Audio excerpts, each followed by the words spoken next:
పరిశుద్ధ గ్రంథం తెరవండి, దేవుని వాక్యం చదువుకుందాం. పరిశుద్ధ గ్రంథం తెరవండి, దేవుని వాక్యం చదువుకుందాం బిడ్డలారా. పోయిన ఆదివారం ఎవరి గురించి చెప్పామో జ్ఞాపకం ఉందా? పోయిన ఆదివారం బీద విధవరాలను గూర్చి నేర్చుకున్నాం. బీద విధవరాలు దేవునికి ఎలా ఇచ్చింది? తన జీవనమంతా, తన దగ్గర ఉన్నదంతా ప్రభుకి ఇచ్చింది. ఆమె తన కోసం ఏం ఉంచుకోలేదు. ధనవంతులైతే వారికి ఉన్న దాంట్లోంచి దేవునికి ఇచ్చారు. కానీ ఆమె తన దగ్గర ఏం ఉంచుకోకుండా ప్రభుకి ఇచ్చింది. కాబట్టి యేసయ్య అన్నాడు, ఇదిగో ఈరోజు కానుకపెట్టెలో డబ్బులు వేసిన వారందరికంటే ఈమె ఎక్కువ వేసిందని చెప్పాడు యేసయ్య. అలా మాట్లాడి ఆమె గురించి మనకు తెలియజేసి దేవునికి ఇచ్చేటప్పుడు ఎలా ఇవ్వాలో కొన్ని విషయాలు నేర్పించాడు మనకి. ఒకటి, ఉత్సాహంగా సంతోషంగా ఇవ్వాలి. సనగత గుణగత నిష్ఠూరంగా ఇవ్వకూడదు. దేవునికి ధారాళంగా ఇవ్వాలి, నిండు కొలత కొలవాలి. ఇలా రకరకాలుగా దేవుడు మనకు నేర్పించాడు. బిడ్డలారా, వర్ధిల్లిన కొలది ఇవ్వాలి, మన శక్తి కొలది ఇవ్వాలి అని అనేక విషయాలు ప్రభు మనం నేర్పించాడు. డబ్బు గురించి చెప్పినప్పుడు కానీ నీకు బాధ వస్తుందంటే ఇంకా నువ్వు మారాలని గుర్తు. డబ్బు గురించి చెప్పినప్పుడు మన గుండెల్లో బాధ కలుగుతుందంటే ఇంకా మనం మార్పు మనసు పొందాలని గుర్తు. అయిపోయింది డబ్బు గురించి వాక్యం. ఇంకా పొరపాట్లు కూడా చెప్పే సమస్య ఉండకూడదు. డబ్బు మనకు అవసరం లేదు, అవసరమైతే ప్రభు మనకి ఇచ్చి నడిపించుకుంటాడు ఆయన. ప్రభు నామానికి మహిమ కలుగును గాక. ఇప్పుడు ఈరోజు మరొక నూతన విషయంతో ప్రభు మనతో మాట్లాడాలని కోరుకుంటున్నాడు. బిళ్ళరా, ఈరోజు దేవుడు ఎవరిని మన ముందు పెడుతున్నాడంటే ఒక దైవజనుడు యొక్క ఎముకలు. చెప్పండి, ఎవరు? దైవజనుడు ఎముకలు. ఎముకలను మన ముందు పెట్టి మాట్లాడాలని కోరుకుంటున్నాడు. ఏమయ్యా పాస్టరా, నీకు బుద్ధి ఉందా? మేము ఎట్ట కనబడుతున్నాం నీ కంటికి? ఏదో కుక్కని పెట్టావంటే ఓకే, నక్కని పెట్టావంటే ఓకే, ఒక పాస్టర్ని పెట్టావంటే ఓకే, ఒక మంచోడిని పెట్టావంటే ఓకే, సరే చెడ్డోడిని పెట్టైనా మాకు బుద్ధి చెబుతున్నావంటే ఓకే, మరి ఎముకలేంది? అవును, సమాధి పెట్టెలో ఉన్న, ఒక పెట్టెలో భద్రపరచబడి ఉన్న దైవజనుడు ఎముకల ద్వారా ఈరోజు దేవుడు మనతో మాట్లాడాలని కోరుకుంటున్నాడు.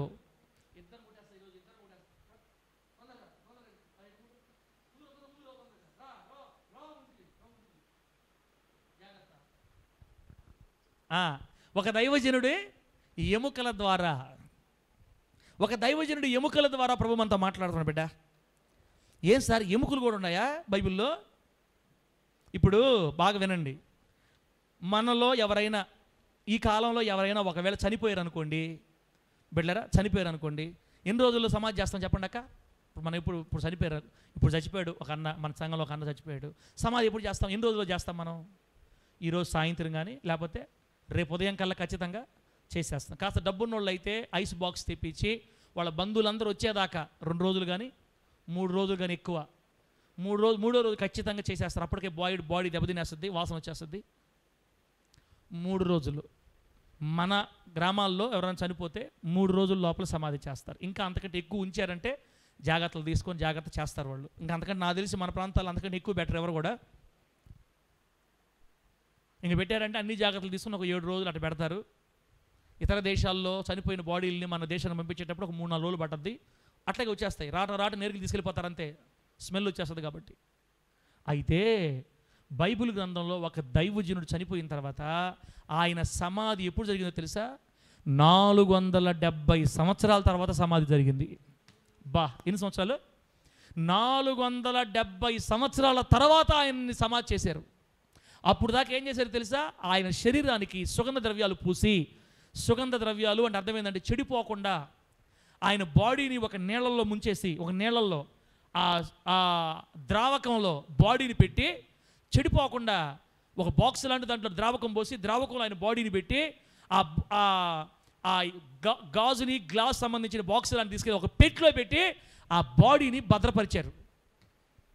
ఆ బాడీని భద్రపరిస్తే ఆ బాడీ 470 సంవత్సరాలు ఆ పెట్లోనే ఉండిపోయింది. సమాధి చేయలే.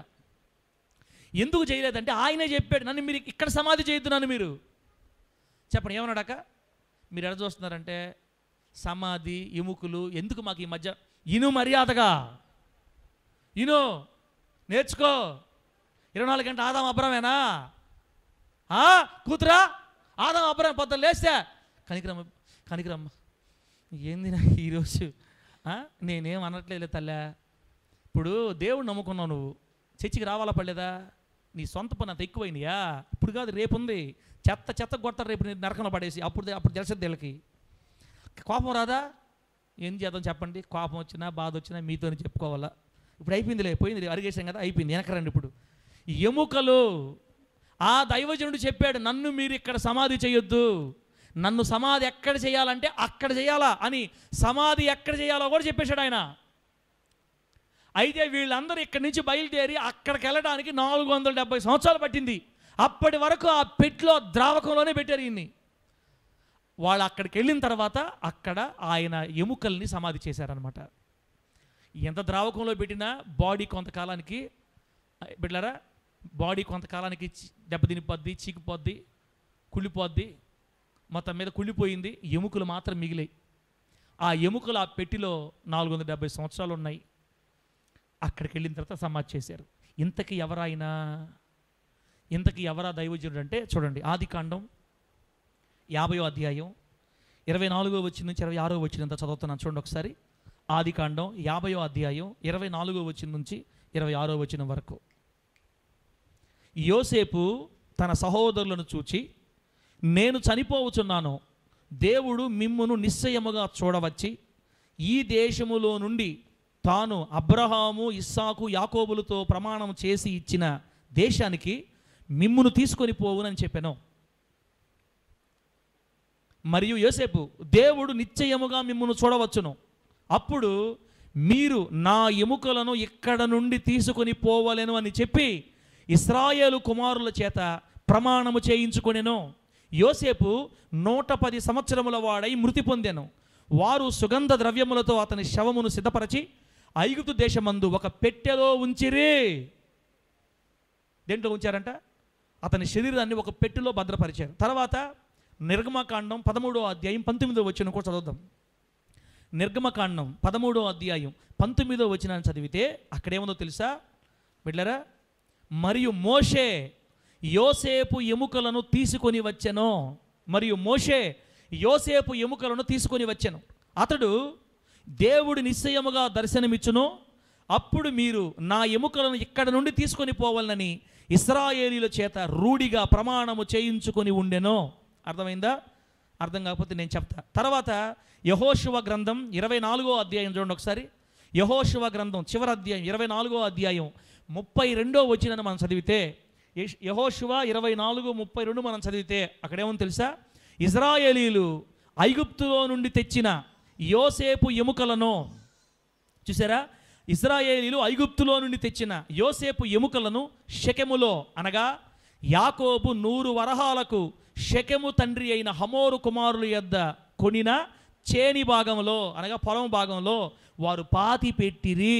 అవి యోసేపు పుత్రులకు ఒక స్వాస్థ్యముగా ఉండేను. ప్రభువుకి మహిమ కలుగును గాక. బిడ్లరా, ఇప్పుడు మీకు వివరంగా అర్థమయ్యేట చెప్తా. ఆ ఎముకలు ఎవరి ఎముకలు అంటే యాకోబు గారి ముద్దుల కుమారుడైన యోసేపు గారి ఎముకలు. చెప్పండి, ఎవరి ఎముకలు అయ్యే? యోసేపు యాకోబు గారికి తాను ప్రేమించిన భార్య రాహేలు కనిన మొదటి కుమారుడు, 11వ కుమారుడు యోసేపు గారి ఎముకల గురించి మనం ఇప్పుడు దాకా మాట్లాడుకున్నాం. జాగ్రత్తగా వినండి బిడ్డలారా. అబ్రహాము గారిని దేవుడు ఏమని పిలిచాడు చెప్పండి? నీవు లేచి నీ తండ్రి ఇంటి నుండి, నీ బంధువుల దగ్గర నుంచి, నీ దేశం నుంచి బయలుదేరి నేను నీకు చూపించే దేశానికి వెళ్ళు, నేను నిన్ను ఆశీర్వదిస్తానని చెప్పాడు. ఆ దేశాన్ని నీకు స్వాస్థ్యంగా ఇస్తానని చెప్పాడు. నీ గర్భానికి, నీ సంతానానికి నేను స్వాస్థ్యంగా ఇస్తాను అని దేవుడు చెబితే, దేవుని మాట నమ్మి విశ్వసించి వెను చూడకుండా తన భార్యను తీసుకొని, లోతును తీసుకొని బయలుదేరి తాను ఎక్కడికి వెళ్తున్నాడో ఎరుగకయే బయలుదేరి వెళ్ళిపోయాడు. దేవుడు చెప్పినట్టుగా కానాను దేశానికి వచ్చాడు.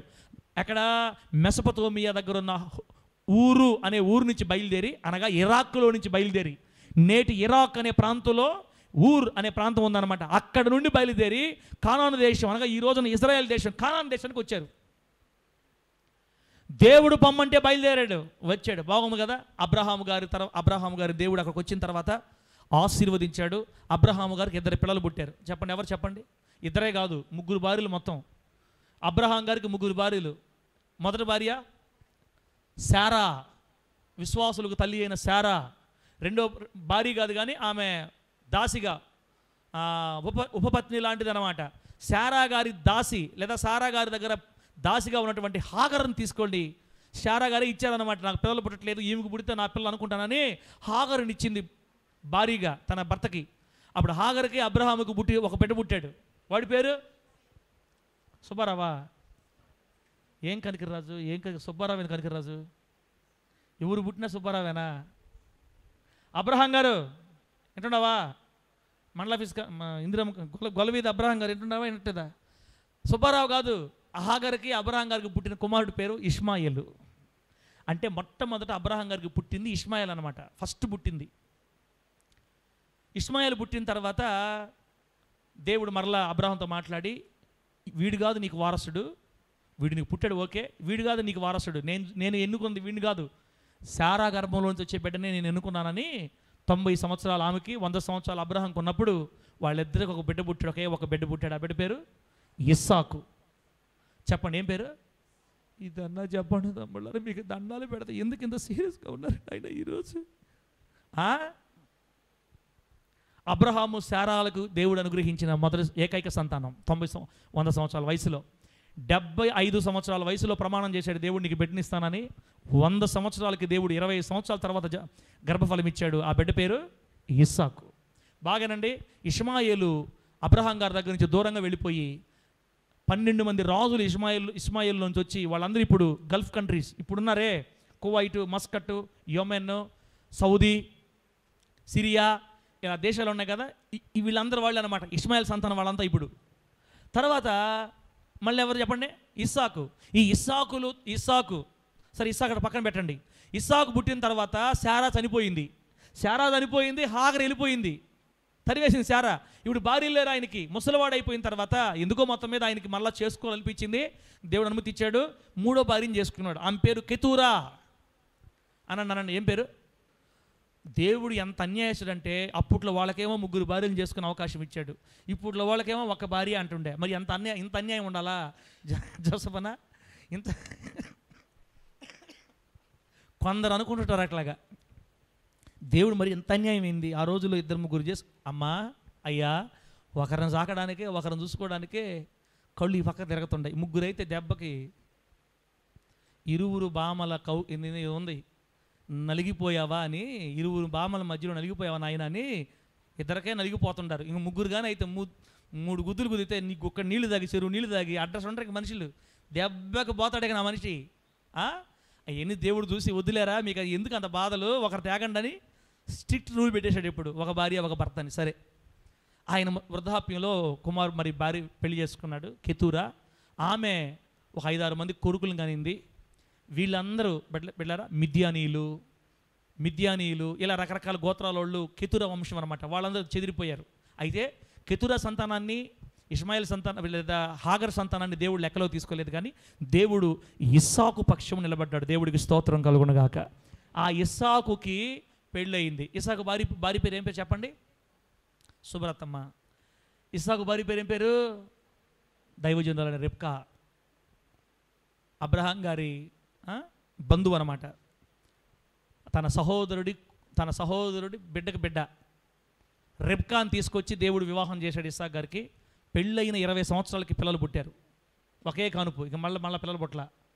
ఒకే కానుపులో 2 కవలలు పుట్టారు. చెప్పండి వాళ్ళ పేర్లు ఏం పేరు చెప్పండి? ఇస్సాకు గారి 2 పిల్లల పేర్లు ఏం పేరు చెప్పండి? ఇప్పుడు కనికిరాజు చెప్తా చూసుకో కావాలంటే. Number 1 right, 1 2 3 start. ఇస్సాకు పిల్లలు ఎవరంటే ఏశావు, యాకోబు. ఇస్సాకు పిల్లలు ఇస్సాకు గారికి. పెద్దవాడు ఏశావు, ఇద్దరు ఒకేసారి పుట్టారు. సరే, ఏశావు యాకోబు. ఏశావు గారు పెరిగి పెద్ద అయిన తర్వాత అక్కడే పిల్లల్ని, కానాను దేశపు స్త్రీలను పెళ్లి చేసుకొని బిడ్డలారా కనానీలు కుమార్తెలు వివాహం చేసుకొని తన తండ్రి దగ్గర నుంచి దూరంగా వెళ్ళిపోయి బిడ్డలారా వాళ్ళు విస్తరించారు. సేయీరు మన్యము అనే ప్రాంతంలోకి వెళ్ళి వాళ్ళు ఇల్లు కట్టుకొని ఎదోమీయులుగా స్థిరపడిపోయారు అనమాట. అంటే తమ్ముడు దగ్గర నుంచి అన్న దూరం వెళ్ళిపోయాడు. ఎదోమీయులు కూడా దేవుడు పక్క పెట్టేశాడు. కానీ ఇప్పుడు దేవుడు యాకోబు పక్షాన నిలబడ్డాడు. దేవుడికి స్తోత్రం కలుగునుగాక. అందుకే బైబిల్లో ఉంది, నేను ఏశావును ద్వేషించి తిని యాకోబును ప్రేమించి తిని అని ఉంది బైబిల్లో. యాకోబును దేవుడు కోరుకున్నాడు. యాకోబు గారు పెళ్లి చేసుకున్నాడు. ఎంతమంది చెప్పండి, ఎంతమంది పెళ్లి చేసుకున్నాడు? 2 భార్యలు. ప్రేమించింది ఒక ఆమెనైతే వాళ్ళ మామ మోసం చేసి పెద్ద ఆమెను ఇచ్చేశాడు, లేయా. తర్వాత మళ్ళీ ప్రేమించినామని చేసుకున్నారు రాహేలు. వీళ్ళిద్దరికి దాసీలు ఉంటారు, వాళ్ళని కూడా ఇచ్చారు. మొత్తం మీద 4 భార్యలు, 2 భార్యలు 2 ఉపపత్తి దాసీలు. వీళ్ళ 4కి 12 మంది మగపిల్లలు, 1 కూతురు అన్నమాట యాకోబు గారికి. ఈ 12 మంది మగపిల్లలలో నుండి వచ్చిన వారు అంటే బాగా వినండి బిడ్డలారా, ఇక్కడ అర్థం చేసుకోవాలా. యాకోబు గారికి ఇప్పుడు ముసలోడు అయిపోయాడు. యాకోబు ముసలోడు అయిపోయాడు. 12 మంది కొడుకులు, 1 కూతురు. 11వ సంతానం రాహేలు గారికి పుట్టిన మొదటి బిడ్డ యోసేపు, రెండో వాడు బెన్యామీను. మొత్తం 12 మంది. ఇప్పుడు యాకోబు గారు ముసలోడు అయిపోయాడు. ఇంతలో ఏం జరిగింది? ఈ కలలుగానే యోసేపు గారిని ఒకనొక రోజు దుమ్ము కొట్టి గుంటలో పడేశారు. గుంటలో పడేసి అన్నోళ్ళు ఆ కోపం చేత అమ్మేశారు అతన్ని. అతను ఐగుప్తుకి వెళ్ళిపోయాడు. ఐగుప్తులో ఒక ఇంట్లో ఏం జరిగింది మీ అందరికీ తెలుసు. ఎవరైనా పోతిఫర్ ఇంట్లో బానిసగా చేరి అక్కడ నుండి దేవుడు అతను ఆశీర్వదించి ఇంటి మీద పై విచారణకర్తగా చేస్తే అక్కడ ఆశీర్వదించబడితే మళ్ళా సైతం కూడా ఒక నిందేసి పాపం చేయకపోయినా పాపం చేసినట్టుగా 12 సంవత్సరాలు లేదా 10 సంవత్సరాలు జైల్లో పడేస్తే 17 సంవత్సరాల వయసులో తండ్రికి దూరమైనటువంటి యోసేపు 30 సంవత్సరాల దాకా వేధించబడ్డాడు, బాధలు పడ్డాడు, కష్టాలు పడ్డాడు. దేవుడు యోసేపును ఆశీర్వదించి ఒక్క ఉదుటున ఐగుప్తు దేశానికి ప్రధానమంత్రిగా మార్చాడు. దేవునికి స్తోత్రం కలుగును గాక. చెప్పండి గట్టిగా హల్లెలూయా. ఇంకోసారి చెప్పు గట్టిగా హల్లెలూయానే. ఇంకోసారి నా కోపం వచ్చిందంటే 2 చేతులతో మళ్ళీ చెప్పిస్తా. చెప్పండి ఇంకోసారి గట్టిగా హల్లెలూయా. ఇప్పుడు దాకా మీకు అర్థమైంది. అబ్రహాం గారి దగ్గర నుంచి వచ్చాం మనం. ఇప్పుడు ఎక్కడ దాకా వచ్చాం చెప్పండి? ఇప్పుడు యోసేపు దాకా వచ్చాం. యాకోబు గారి ప్రియమైన కుమారుడు. వాళ్ళే అన్నదమ్ములు ఏం చెప్పారు? కొట్టి గుంటలో పడి అమ్మేసి ఏం చెప్పారంటే, నీ బిడ్డ చచ్చిపోయాడు నానా, ఇగో ఈ క్లాత్ చూడు, ఈ డ్రెస్ చూడు, నువ్వే కదా, ఇది మన తమ్ముడిదే కదా నానా, మాకు అడవిలో దొరికింది, రక్తం అయిపోయింది నానా, ఇదిగో వాళ్ళ గొర్రెపిల్లని చంపి ఆ గొర్రెపిల్ల రక్తం దాన్ని ముంచేసి అబద్ధం చెప్పేశారు వాళ్ళ నాన్నకి చచ్చిపోయాడని. కానీ దేవుడు అక్కడ ఆ వ్యక్తిని ఆశీర్వదించాడు. ఐగుప్తుకు ప్రధానమంత్రిగా దేవుడు యోసేపుని మార్చాడండి. ఇప్పుడు బాగానండి. తర్వాత ఆ కానాను దేశంలో కరువు వచ్చింది. అప్పటికి ఈ యాకోబు గారి దగ్గర ఉన్న పిల్లలు వాళ్ళు పెళ్లి చేసుకొని మొత్తం మీద ఎంతమంది? 70 మంది అయినారు. అబ్రహాము గారు ఒక్కడే బయలుదేరి వచ్చాడు దేవుడు పిలిస్తే. ఇప్పుడు ఆయన మనవడి దగ్గరకు వచ్చేసరికి మొత్తం 70 మంది అయ్యారు. చెప్పండి ఎంతమంది అయ్యారు? చెప్పాలి ఎంతమంది అయ్యారు? 70 మంది అయ్యారు మొత్తం కలిసి. వాళ్ళు పిల్లలు పెళ్లి చేసుకొని మొత్తం మీద 70 మందికి అన్నారు. ఇప్పుడు యాకోబు గారి సంతానం అంతా కేవలం యాకోబు గారి సంతానమే. యాకోబు గారి పిల్లలు మొత్తంగా 70 మంది అయ్యారండి. యోసేపుతో పాటు 70 మంది, యోసేపు కాకుండా 70 మంది అయ్యారు. ఒకరోజు కరువు వచ్చింది. ఈ కరువు వచ్చినప్పుడు వాళ్ళందరికీ భోజనం, ఆహారం ఒకే దగ్గర దొరుకుతుంది. అది ఐగుప్తులో దొరుకుతుంది. ఐగుప్తులో భోజనం అమ్ముతున్నారు, ఆహారం అమ్ముతున్నారు అన్న సంగతి యాకోబు విని పిల్లలు తన కొడుకులు పంపిస్తే మొత్తం మీద వీళ్ళు వెళ్ళి అక్కడ ఆహారం కొనుక్కొని వచ్చి ఈ రాకపోకల్లో మొత్తం మీద లాస్ట్కి ఏం జరిగిందంటే, ఆ ఆహారం అమ్మేవాడు ఐగుప్తు ప్రధానమంత్రి ఎవరో కాదు నానా, మనం చచ్చిపోయాడు అనుకున్న మన తమ్ముడే. ఆమె చెప్పు గట్టిగా. మన తమ్ముడిని యోసేపుని దేవుడు అంతగా హెచ్చించాడు నానా, ఇదిగో నిన్ను తీసుకొని రమ్మని ఈ రథాలు పంపించాడు. ఆమె చెప్పను గట్టిగా. నానా మనల్ని అక్కడ రమ్మని చెప్తున్నాడు, బయలుదేరు, మనం ఇక్కడ వద్దు, ఈ కరువులో తమ్ముడి దగ్గరికి వెళ్ళిపోదాం. తమ్ముడు గొప్పడైపోయాడు నాన్న. రే అవునా నా బిడ్డ బతుకున్నాడా? ఒరే చచ్చిపోకముందు నా దేవుడు నా బిడ్డను చూపించి చూసే కృపణించాడు, బయలుదేరండి అని యాకోబు అతని పిల్లలు మొత్తం 70 మంది ఆ రథాలెక్కి గుర్రాలెక్కి కానాను దేశం నుంచి ఐగుప్తు దేశానికి అనగా యోసేపు వద్దకు వచ్చారు. దేవుడికి స్తోత్రం కలుగును గాక. ఎంతవరకు అర్థమైందా?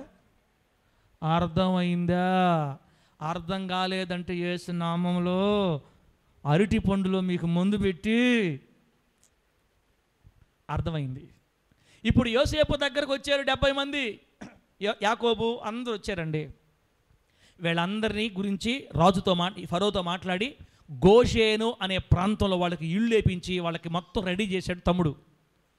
ఇజ్రాయేల్ అందరికీ 70 మందికి గోషేను అనే ప్రాంతంలో ఇల్లు వేయించి మొత్తం నీట్గా రెడీ చేయించి తాను బతుకున్నప్పుడు ఏ కొరత లేకుండా వాళ్ళ నాన్నకి, వాళ్ళ అమ్మకి, వాళ్ళ ఏమంటే తల్లులకి, పిల్లలకి, అన్నదమ్ములకి, వాళ్ళ పిల్లలకి ఏ కొరత రాకుండా మొత్తం ఏర్పాటు చేసి, ప్రధానమంత్రి గారి బంధువులు అంటే ఎటుంటుంది ఆ రేంజి, ప్రధానమంత్రి బంధువులు, ప్రధానమంత్రి రక్త సంబంధికులు ఒక రేంజ్లో మారిపోయింది సంగతి అంతా. ఒకప్పుడు అక్కడ కరువులు అల్లాడుతున్నారు.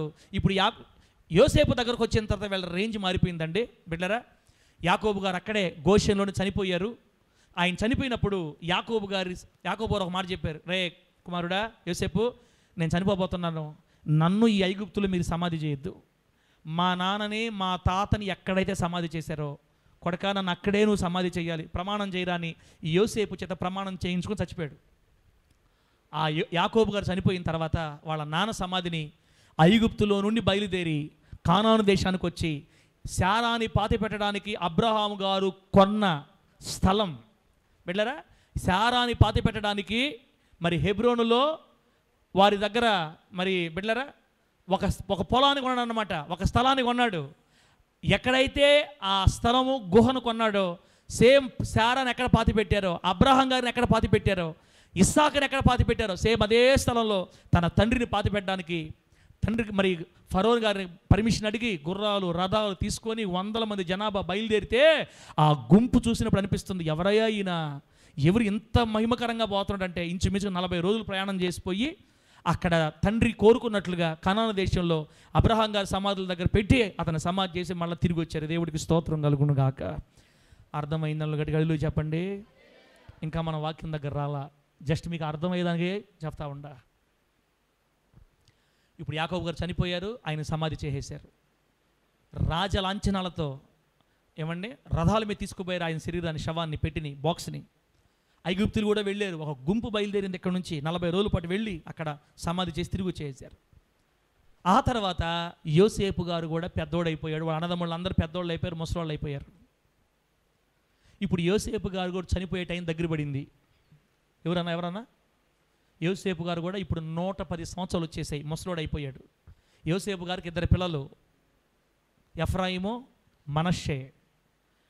యోసేపు పెళ్లి చేసుకుంది ఎవరిని? ఐగుప్తు దేశపు బిడ్డరా ఒక యాజకుడు లేదా పూజారి యొక్క కూతుర్ని, ఆసెనతు అనే అమ్మాయిని పెళ్లి ఆయన రాజే చేశాడు అనమాట యోసేపు గారికి. 2 పిల్లలు మనష్షే, ఎఫ్రాయిం. వాళ్ళు పెరిగారు, వాళ్ళు పెళ్ళిళ్ళు చేస్తున్నారు, వాళ్ళ పిల్లలు కన్నారు, వాళ్ళు కూడా పెళ్ళిళ్ళు అయినాయి. ముది మనవాళ్ళని తన ఒడిలో ఉంచుకున్నాడు అనమాట. అంత ఆయుష్ ఇచ్చాడు దేవుడు. 110 సంవత్సరాల వయసు వచ్చి మరణం సమీపిస్తున్నప్పుడు ఆ కాలంలో ఉన్న తన అన్నదమ్ముళ్ళని లేదా అన్నదమ్ముళ్ళ బిడ్డలందరినీ దగ్గరికి పిలుచుకొని ఇప్పుడు తాను కూడా ప్రమాణం చేయించుకుంటున్నాడు. రే అయ్యలారా, బాబుల్లారా, అయ్యా తమ్ముళ్ళారా, మనవళ్ళారా, ఇట్రండి, నేను కూడా చనిపోబోతున్నాను. మీరు ఒక ప్రమాణం చేయాలి, నేను చనిపోయిన తర్వాత నన్ను మీరు ఈ ఐగుప్తులో సమాధి చెయ్యొద్దు. ఆమేన్ చెప్పండి గట్టిగా హల్లెలూయా. నన్ను మీరు ఇక్కడ నన్ను ఈ ఐగుప్తులో మీరు సమాధి చెయ్యొద్దు. నిశ్చయముగా ఒకానొక రోజు దేవుడు మిమ్మల్ని దర్శిస్తాడు. అబ్రహాము, ఇస్సాకు, యాకోబులకి దేవుడు ఏమని ప్రమాణం చేశాడు తెలుసా? ఈ దేశాన్ని నీకు ఇస్తాను, నీ సంతానానికి ఇస్తానని ప్రమాణం చేశాడు దేవుడు. అది మన దేశం, ఇది కాదు మన దేశం. ఒకానొక రోజు దేవుడు మిమ్మల్ని దర్శించి ఆయన మిమ్మల్ని ఇక్కడి నుంచి తీసుకుపోతాడు ఖచ్చితంగా. అలా తీసుకొని మిమ్మల్ని బయలుదేరా ప్రభు తీసుకెళ్ళేటప్పుడు ఖచ్చితంగా నా ఎముకల్ని మీరు ఇక్కడి నుంచి తీసుకెళ్ళాలి. ఆమేన్ చెప్పండి గట్టిగా.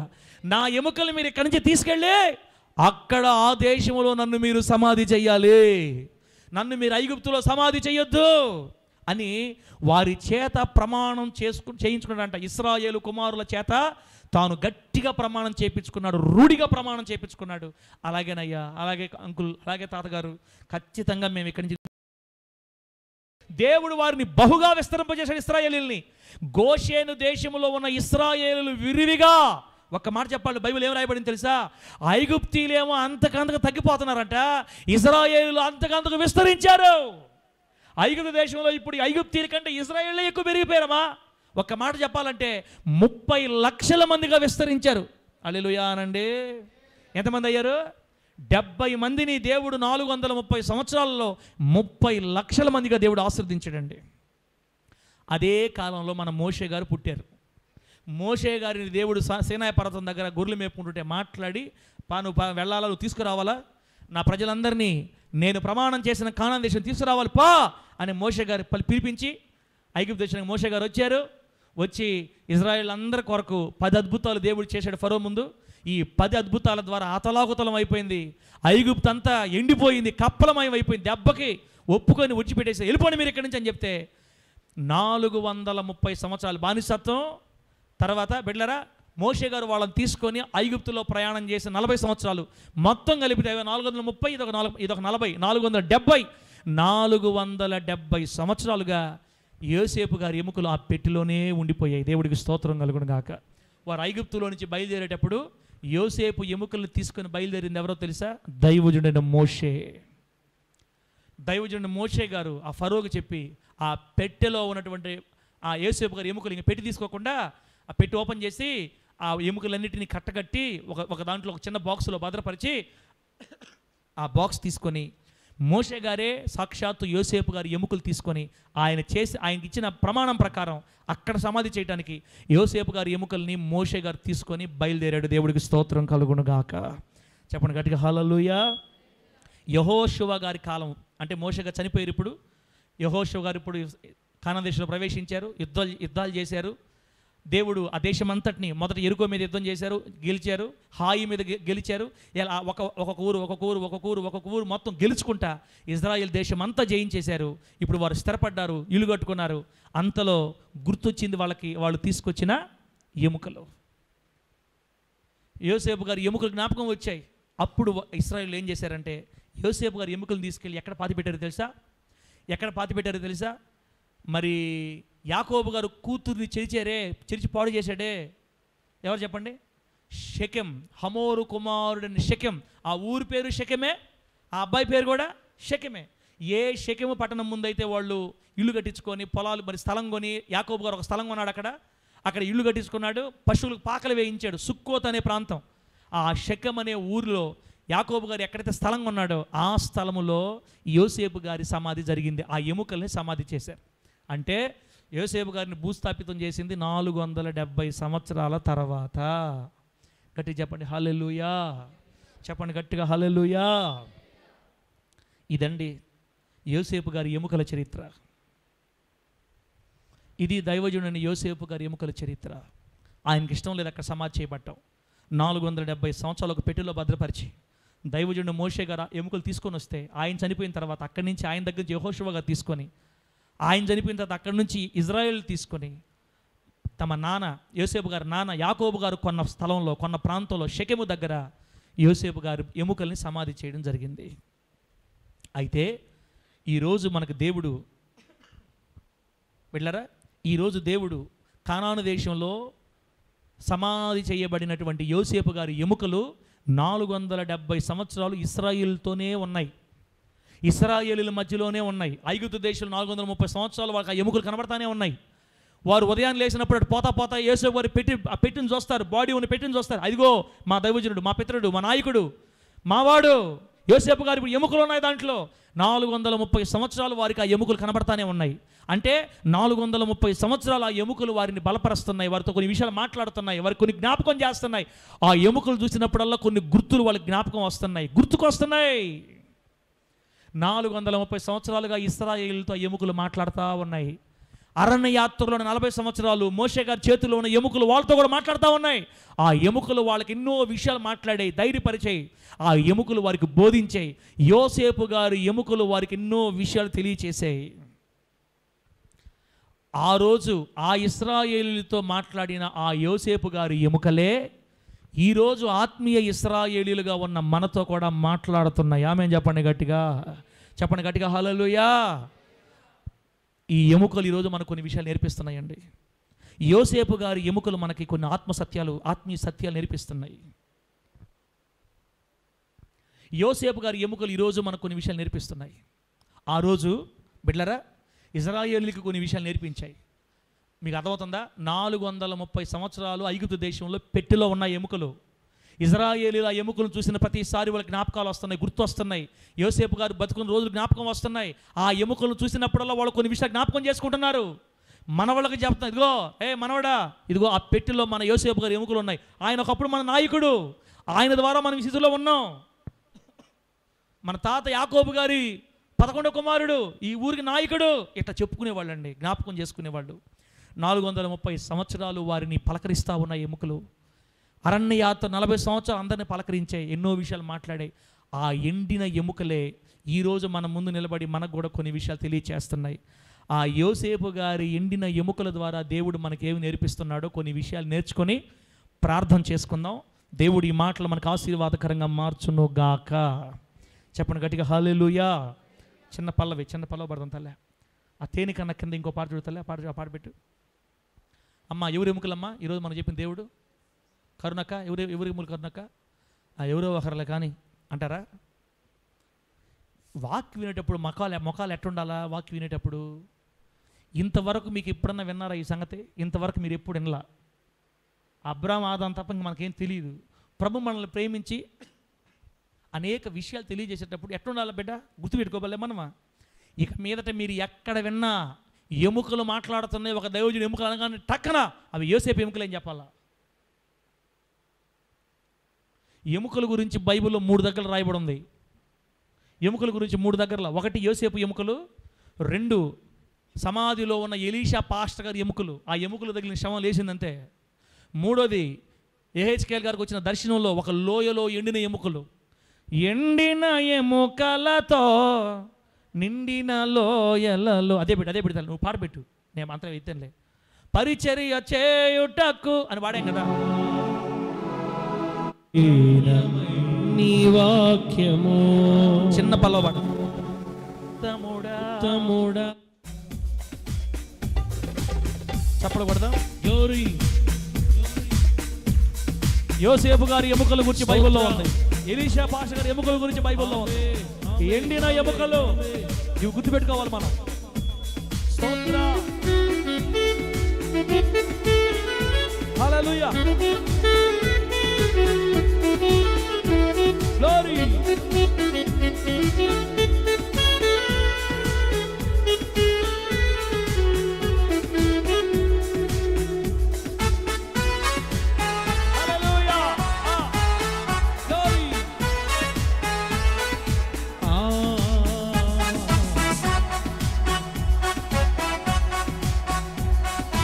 ఉత్తముడా యథార్థవంతుడా ప్రకాశం చీకటిలో ఉన్నవారికి ఉత్తముడా యథార్థవంతుడా చీకటిలో ఉన్నవారికి ఉపదేశించితివి రమ్యమైన నీ మార్గము.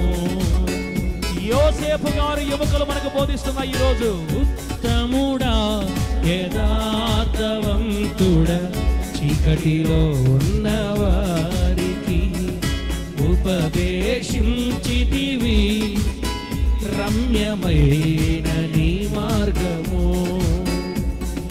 దీనులకు నీ మార్గమును నేర్పితివి యేసయ్యా. దీనులకు నీ మార్గమును నేర్పితివి యేసయ్యా. వారి ప్రాణముకు నెమ్మదిని ఇచ్చిన వాడవయ్యా. వారి ప్రాణముకు నెమ్మదిని ఇచ్చిన వాడవయ్యా. అందుకో నా స్తుతి అర్పణ మహిమ గల రాజా. భూమియు దాని సంపూర్ణత సకలము నీవే. అందుకో నా స్తుతి అర్పణ మహిమ గల రాజా. భూమియు దాని సంపూర్ణత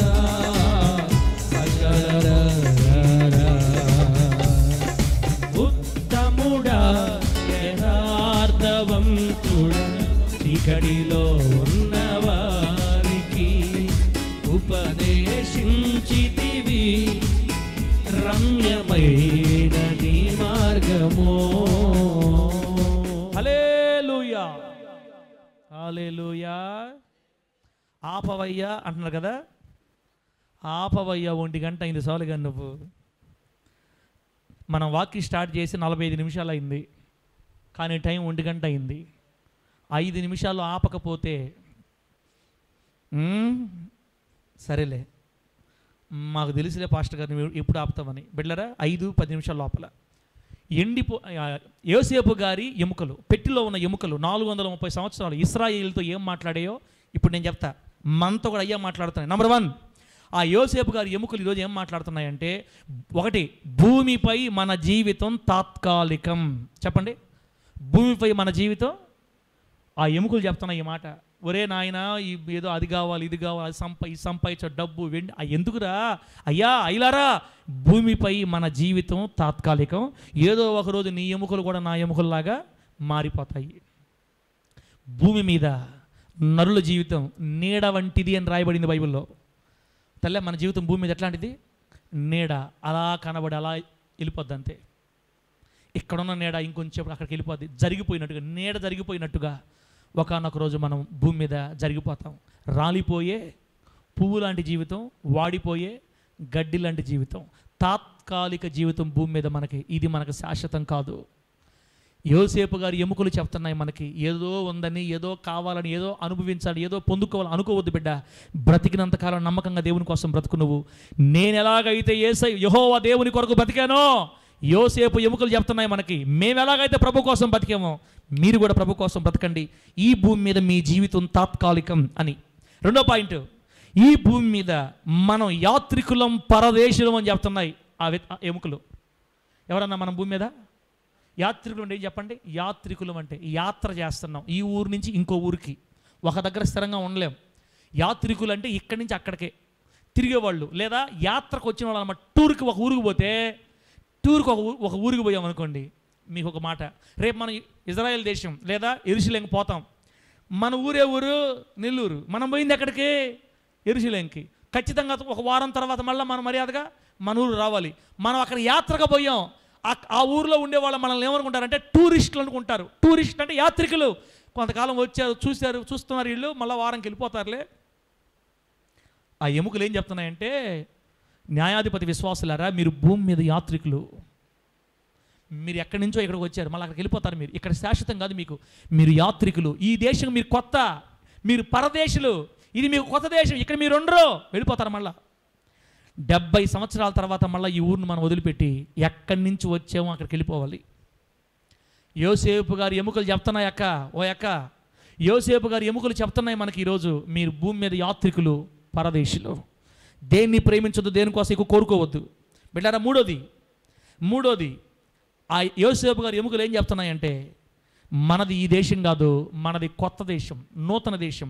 అసలు మన మాతృదేశం ఇది కాదు, పరలోకమే. మన నూతన దేశం పరలోకం, మన మాతృదేశం, మనం పుట్టింది అక్కడ చేరిపోతాం. ఇది యాత్ర, ఇది పరదేశం. మనం భూమి మీద తాత్కాలికమే, అక్కడ చేరిపోవాలి అని యోసేపు గారి ఎముకలు మనకి, ఈ దేశం మనకు స్వాస్థ్యం కాదు, సొంతం కాదు, ఇక్కడ మనం ఎక్కువ కాలం ఉండము, దేన్ని మీరు అంతగా ఇష్టపడద్దు, ఇదంతా మనకు అశాశ్వతమని యోసేపు గారి ఎముకలు పెట్టెలో చేరి మనతో మాట్లాడుతున్న ఈరోజు దేవుడికి స్తోత్రం కలుగును గాక. చెప్పండి గట్టిగా హల్లెలూయా. నాలుగోది, యేసు గారి ఎముకలు ఏం చెప్తున్నాయంటే, ఈ లోక యాత్ర ముగిసిన తర్వాత నీ వెంట ఏది రాదు సోదరా అని చెప్తున్నాయి ఎముకలు. అబ్బా, ఈ లోకంలో, ఇహలోకంలో యాత్ర ముగిసిన తర్వాత నువ్వు ఇక్కడ ఈ భూమిని విడిచిపెట్టేటప్పుడు ఇక్కడి నుంచి నీతో ఏది రాదు. ఇదిగో ఈ ఎముకలు, మేము ఎవరమో తెలుసా? యోసేపు గారు ఎముకలం మేము. ఆయన ఈ భూమి మీద ప్రధానమంత్రి, ఆయన చనిపోయినప్పుడు ఆయన కూడా ఏం తీసుకొని వెళ్ళలేదు. ఇదిగో ఎముకలు మేము మిగిలిపోయాం. మీకు కూడా ఈ లోకం మీతో ఏమి రాదు, ఈ లోకం ఏం సంపాదించినా మీతో రేపు ఏమి రాదు, నీ వెంట ఏది రాదు అని యోసేపు గారి ఎముకలు మనకు బోధిస్తున్నాయి. మరొక మాట, ఐదోది బిడ్డలు, మీకు అంత అర్థమైంది కదా, ఈ లోకం తాత్కాలికం, ఈ లోకం శాశ్వతం కాదు, మనం పరదేశులు, యాత్రికులమి, ఈ లోకంలో ఏది నీ వెంట రాదు అని చెప్పి ఇప్పుడు దాకా. ఐదోది చూడండి, ఆ ఎముకలు ఏం చెప్తున్నాయంటే, ప్రధానమంత్రిగా యోసేపు గారు బ్రతుకున్న దినాలలో ఎముకలు చెప్తున్నాయి, యోసేపు గారు ఐగుప్తు యొక్క ధనభోగముల యందు చిక్కుకుపోలేదు. యోసేపు గారు ఎప్పుడు డబ్బు వ్యామోహంలో పడిపోలా, ధన భోగాల్లో చిక్కుకుపోలా, పాపంలో చిక్కుకుపోలా. యోసేపు గారు ఎవరో తెలుసా? ఎంత డబ్బున్నా, ఆయన ఒక ప్రధానమంత్రి, లక్షల కోట్లు ఆయన చేతి కింద ఉన్నప్పుడు కూడా డబ్బులో వ్యామోహంలో ఆయన చిక్కుకుపోకుండా బ్రతికాడు. అదిగో ఆయన ఎముకలు మేము మీతో మాట్లాడుతున్నాం. డబ్బులు ఇరుక్కుపోయారా? ధనంలో ఇరుక్కుపోయారా? ధన వ్యామోహంలో పడిపోయారా? లేవండి, ఈరోజు లేవండి. ఇది శాశ్వతం కాదు మీకు, ఈ లోకం శాశ్వతం, ఈ డబ్బు శాశ్వతం కాదు. మొత్తం వదిలిపెట్టి ఒంటరిగా వెళ్ళిపోవాలి మీరు, రేపు ఏది మీతో రాదు. ఇదిగో యోసేపు గారు మాత్రం ధన వ్యామోహంలో, డబ్బులు చిక్కుకుపోలేదని, ఐగుప్తు పాప భోగాలు చిక్కుకుపోలేదని మనతో మాట్లాడుతున్నాయి. దేవునికి స్తోత్రం కలుగును గాక. ఆరోది యోసేపు గారు ఎముకలు ఏం చెప్తున్నాయంటే, యోసేపు గారు ఈ లోకంలో బ్రతుకున్నప్పుడు ఆయన ఇహలోక జీవితం విశ్వాసంతో ప్రారంభమైంది. విశ్వాసంతో కొనసాగింది, విశ్వాసంతో ముగించబడింది కనుక యోసేపు గారు ఎవరో తెలుసా? ఆయన ఎముకలు చెప్తున్నాయి, ఆయన ఒక విశ్వాస వీరుడు. ఆమేనన్న గట్టిగా. యోసేపు గారు ఎముకలు యోసేపు గారి గురించి చెప్తున్నాయి. ఇదిగో మేము ఎవరి ఎముకలమో తెలుసా? విశ్వాస వీరుని ఎముకలం మేము. యోసేపు ఒక విశ్వాస వీరుడు.